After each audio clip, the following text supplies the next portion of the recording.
warahmatullahi wabarakatuh. Perkenalkan kami dari kelompok 5 yang beranggotakan yang pertama Intan Pratiwi, saya sendiri, yang kedua Syah Dimas, yang ketiga Sonya Aprilia, yang keempat Elvira Kurnia Putri, dan yang kelima Muhammad Irfan Rahmadi.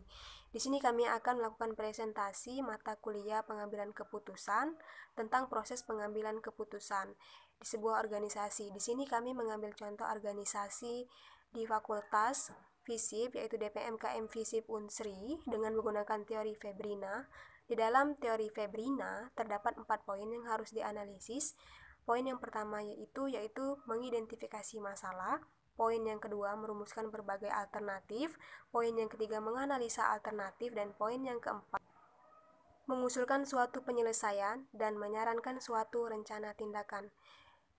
Poin yang pertama itu akan dijelaskan oleh saya sendiri. Sebelum saya menjelaskan mengenai mengidentifikasi masalah, saya akan menjelaskan terlebih dahulu latar belakang dari pengambilan keputusan. Pengambilan keputusan merupakan proses mengkombinasikan pendekatan yang rasional, yang prosesnya tidak dapat diformulasikan secara lengkap. Pengambilan keputusan diperlukan di dalam semua tahap kegiatan organisasi. Misalnya dalam tahap perencanaan diperlukan banyak kegiatan pembuatan keputusan sepanjang perencanaan tersebut. Setiap perusahaan atau instansi pemerintahan tidak pernah luput dari masalah. Dalam hal inilah pemimpin di sebuah organisasi harus mampu mengambil keputusan agar dapat menyelesaikan masalah tersebut, baik keputusan yang terprogram maupun keputusan yang tidak terprogram. Jadi, pengambilan keputusan itu tidak pernah lepas dari sebuah organisasi, karena dalam setiap organisasi pasti terdapat masalah-masalah yang tidak mungkin diselesaikan tanpa adanya keputusan. Dengan sebuah keputusan, maka masalah di dalam sebuah organisasi dapat diselesaikan dengan pertimbangan-pertimbangan yang telah ditetapkan oleh organisasi-organisasi tersebut. Itu sekilas tentang latar belakang adanya pengambilan keputusan. Selanjutnya itu saya akan menjelaskan tentang mengidentifikasi masalah pengambilan keputusan di organisasi DPMKM FISIP Unsri. Dunia fashion di Indonesia bisa dikatakan berkembang sangat pesat pada dekade terakhir ini. Dengan adanya perkembangan zaman yang begitu pesat dan begitu cepat, dan semakin banyaknya pengaruh budaya asing, terutama dalam hal fashion, itulah yang membuat anak muda seakan melupakan kebudayaan asli Indonesia. Dapat kita lihat bahwa fashion anak muda sekarang semakin hari semakin mengarah kepada fashion budaya luar dan meninggalkan kekhasan budaya asli Indonesia itu sendiri. Hal ini menjadi masalah. Kenapa menjadi masalah? Karena pada dasarnya kebudayaan Indonesia itu harusnya dibangun dan terus-menerus dilestarikan agar kebudayaan Indonesia tidak tertinggal dan tidak dilupakan oleh orang, agar selalu tetap hidup baik itu di kaum muda maupun di kaum tua, seperti itu. Fashion merupakan cara anak muda untuk mengekspresikan diri seseorang. Kenapa fashion perlu? Karena dengan menggunakan fashion, maka seseorang bisa mengekspresikan diri mereka, baik itu dalam acara maupun kegiatan-kegiatan tertentu. Masalahnya di sini, bagaimana cara membuat anak muda, terkhususnya mahasiswa-mahasiswi, yang tidak melupakan fashion budaya Indonesia itu sendiri. Ketika kita melihat realitanya sekarang, bahwasanya anak muda, baik mahasiswa atau mahasiswi, mereka lebih menyukai budaya fashion luar. Karena apa? Karena budaya fashion yang sekarang ini itu mengikuti trendy budaya luar seperti itu. Nah, mereka mungkin bukan melupakan budaya Indonesia sendiri, tetapi dengan tidak adanya pengenalan budaya Indonesia itu sendiri, jadi mereka kurang aktif dalam menggunakan fashion budaya Indonesia itu sendiri yang sudah ada sejak dulu Nah, inilah yang menjadi masalah, bagaimana caranya sebuah organisasi menetapkan keputusan untuk menghadapi masalah fashion di dunia anak muda, baik itu mahasiswa atau maupun mahasiswi, agar mereka tidak terlalu mengarah kepada fashion luar, sehingga budaya Indonesia masih tetap dilestarikan di golongan anak muda itu sendiri. Karena dengan melestarikan kebudayaan Indonesia itu sudah menunjukkan bahwa kita sangat mencintai tanah air kita sendiri dan bisa menjadi identitas sendiri bagi sebuah negara Indonesia seperti itu. Mungkin itu saja penjelasan saya tentang mengidentifikasi masalah. Penjelasan poin selanjutnya itu akan dijelaskan oleh teman saya. Assalamualaikum warahmatullahi wabarakatuh. Di sini saya akan melanjutkan penjelasan dari teman saya sebelumnya mengenai proses pengambilan keputusan dari DPMKM Visi Unsri.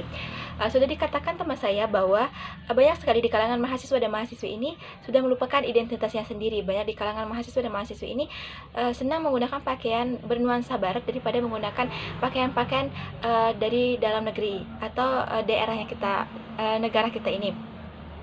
Terus DPMK Visi Unsri ini ingin menonjolkan identitas dari mahasiswa itu. Jadi untuk menonjolkan identitas dari mahasiswa itu sendiri, ada beberapa kriteria yang harus dipenuhi, yaitu dengan menunjukkan atau menciptakan kekompakan serta solidaritas di kalangan mahasiswa yang dapat diukur dan dilihat dari pelaksanaannya. Ada pun beberapa alternatif yang diambil oleh DPMK Visi Unsri ini, yaitu Batik Day, terus menggunakan topi dan menggunakan selayar.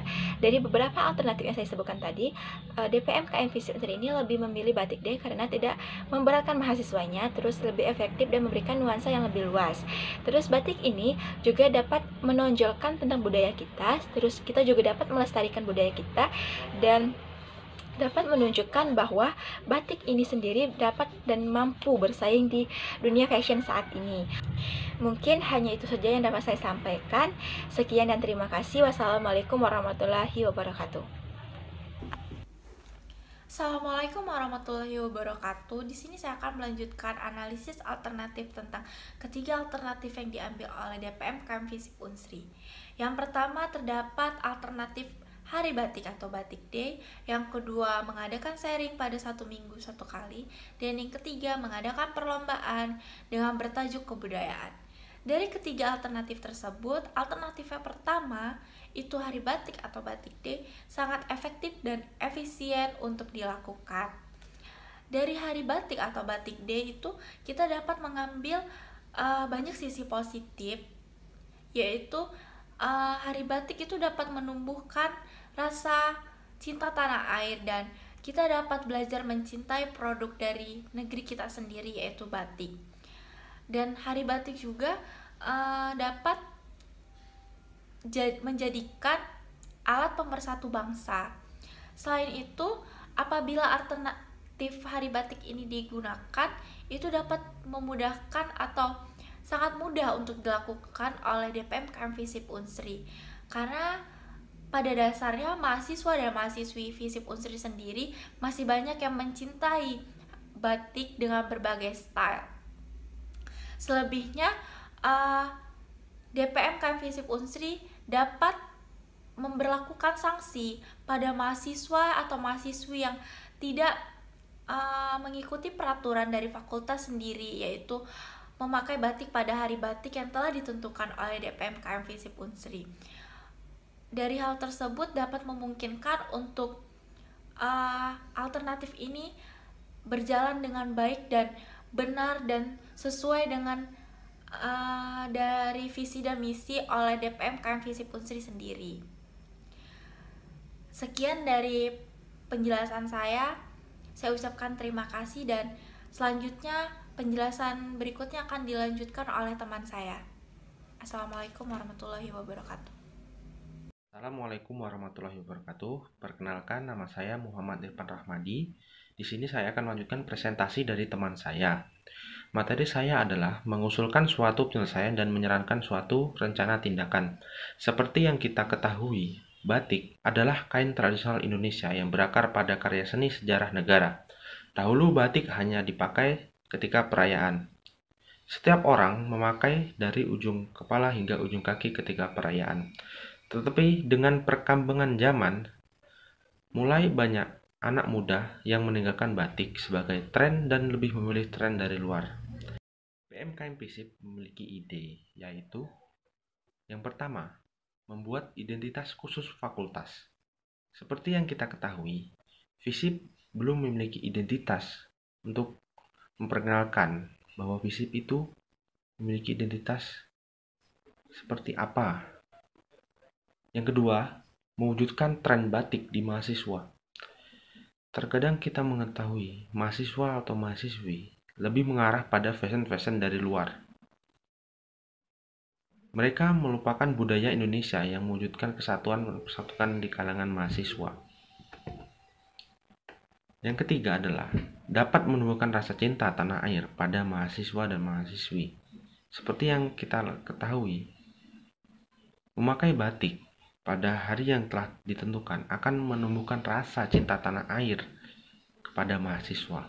Yang keempat adalah menumbuhkan perekonomian lokal. Yang kita ketahui, batik adalah buatan Indonesia. Mulai dari kain batik, alat yang digunakan hingga kancing, hingga penjahit akan memberikan ekonomi kepada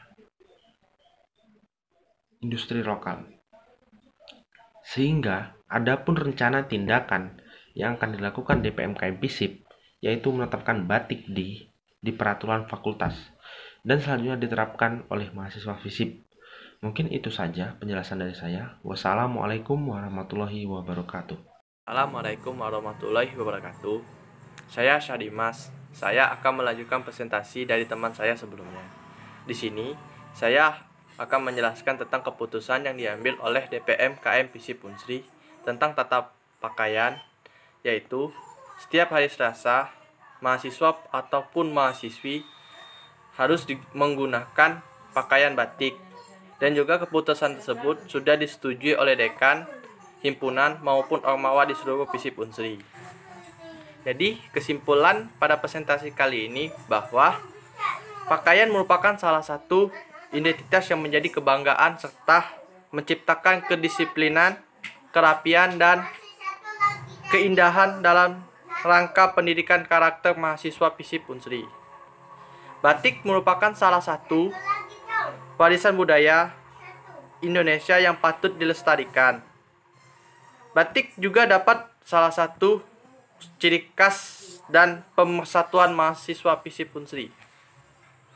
Jadi, sekian presentasi kami. Saya ucapkan terima kasih dan mohon maaf apabila ada salah kata. Wassalamualaikum warahmatullahi wabarakatuh.